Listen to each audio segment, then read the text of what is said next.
اچھا جی، وضو جو توڑنے والی چیزیں ہیں، تو یہ 5 چیزیں ذہن میں رکھنی ہے موٹی موٹی، ٹھیک ہے؟ اچھا 5 موٹی چیزیں جو ہے وضو توڑنے والی رکھنی ہے۔ پہلی بات یہ دیکھیں، جو سبیلین ہے نا، یعنی سبیلین سے مراد شرمگاہیں، ان سے کسی بھی چیز کا خروج یہ انسان کا وضو توڑ دے گا۔ پہلا اصول یہ یاد رکھیے گا، سبیلین سے نجاست کا خروج یہ کہتے ہیں وضو کو توڑ دے گا۔ سبیلین سے نجاست کا خروج یہ وضو توڑ دے گا، پہلا اصول ذہن میں رکھیے گا۔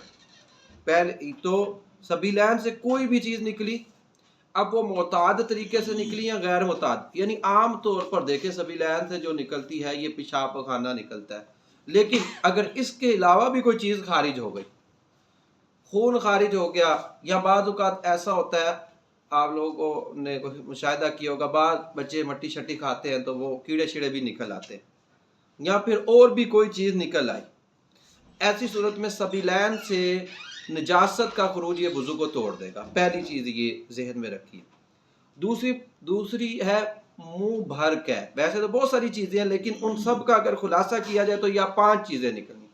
تو سبیلین سے نجاست کا خروج، سبیلین سے نجاست کا خروج پہلی بات۔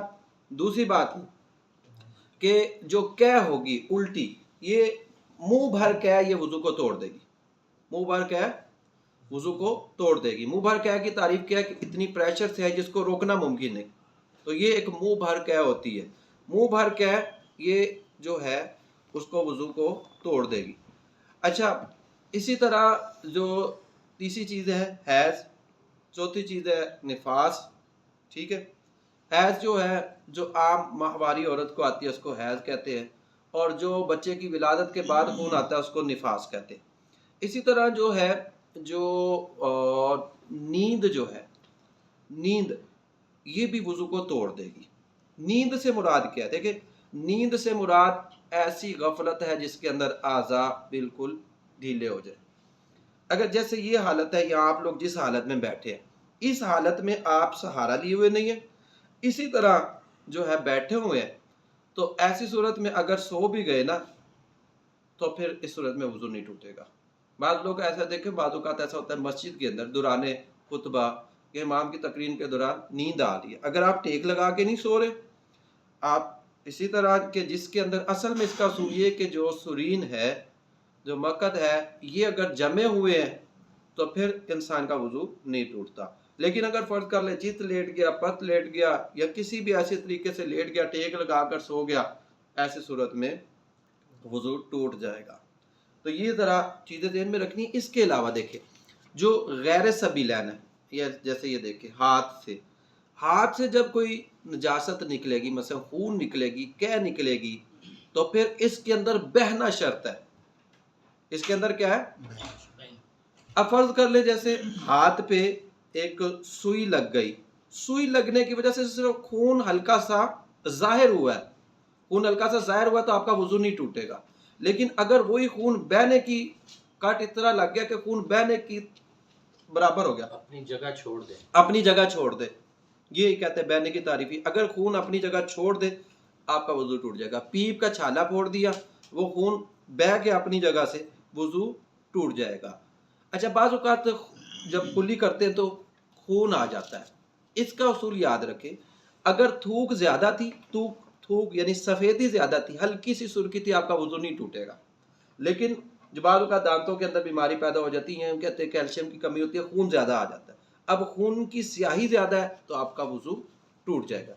اچھا بعض اوقات ایک مسئلہ جو عمومی پتہ ہو جاتا ہے، بندے کو ایسا لگ رہا ہے جیسے مجھے قطرہ آ گیا پیشاب کا، تو وہ کہتے ہیں ذہن کے اندر ایک شبہ پیدا ہوتا ہے، تو یاد رکھیں یہ ہوا ہوتی ہے کہ جو ہوا بھر جاتی ہے، تو اس طرح کی ہوا سے جو ہے انسان کا وضو نہیں ٹوٹتا۔ اب وہ بعض اوقات ایسا لگتا ہے جیسے قطرہ نکل گیا، لیکن جا کے دیکھتے ہیں تو کوئی قطرہ نہیں ہوتا۔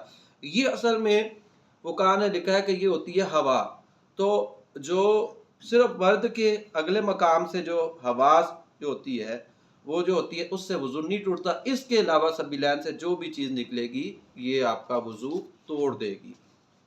تو یہ ہے بہرحال نیند کے حوالے سے یہ دیکھیے گا. اچھا اسی طرح کہا جو یعنی بلند آواز سے ہنسنا، یہ عام روٹین میں آپ کا وضو نہیں توڑے گا. ٹھیک ہے، اگر باوضو ہے کسی نے کہہ لگا دیا نہیں ٹوٹتا، لیکن نماز کے اندر کہہ لگانے سے آپ کا وضو ٹوٹ جائے گا 3 شرائط کے ساتھ. یہ ذرا دھیان سے کرنا ہے آپ لوگوں نے. پہلی بات یہ کہ وہ رکوع و سجود والی نماز ہو، پھر آپ جاگ بھی رہے ہو، اور تیسری بات آپ نے کہہ لگایا. یہ 3 چیزیں پائی جائیں گی، وضو ٹوٹ جائے گا، نماز بھی ٹوٹ جائے گی. اچھا ایک ہوتا ہے ہنسنا، کہہ کے اندر آپ کی آواز دوسرے تک جاتی ہے. ہنسنے کے اندر آپ آواز خود جاتے ہیں، اور تبسم کے اندر آواز نہیں ہوتی، مسکراہٹ جس کو کہتے ہیں. جو دہک ہوتا ہے نا، دہک جس کو ہنسنا کہتے ہیں، اس کے اندر آپ کی نماز ٹوٹ جائے گی، وضو نہیں ٹوٹے گا. یعنی اتنا سا ہلکا سا ہنسے جس میں صرف آپ نے سنا، آپ کی نماز ٹوٹ جائے گی، وضو نہیں ٹوٹے گا، اب نئے سرے سے نماز پڑھنی پڑے گی. لیکن جو مسکراہٹ ہوتی ہے بعض اوقات، اس سے وضو بھی نہیں ٹوٹتا، نماز بھی نہیں ٹوٹتی. کہا کہ 3 شرطوں میں نماز کے اندر آپ کے وضو توڑے گا.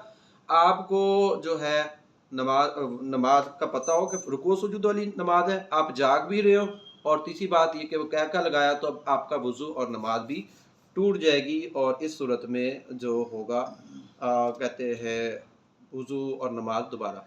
اچھا بوسو کنار جیسے ہوتا ہے، اگر فرض کر لے بیوی کا جو ہے بوسہ لینے سے وضو نہیں ٹوٹے گا. یہ بہرحال یہ شوافے کے ہاں یہ مسئلہ علیحدہ ہے، ان کے ہاں تو چھونے سے ٹوٹ جاتا ہے مسئلہ، وضو ٹوٹ جاتا ہے، لیکن احناف کے ہاں یہ جو ہے مسئلہ نہیں ہے. تو یہ کچھ موٹے مسائل ہیں کہ 6-7 وضو توڑنے والی، یہ ذرا صورت ذہن میں رکھیں.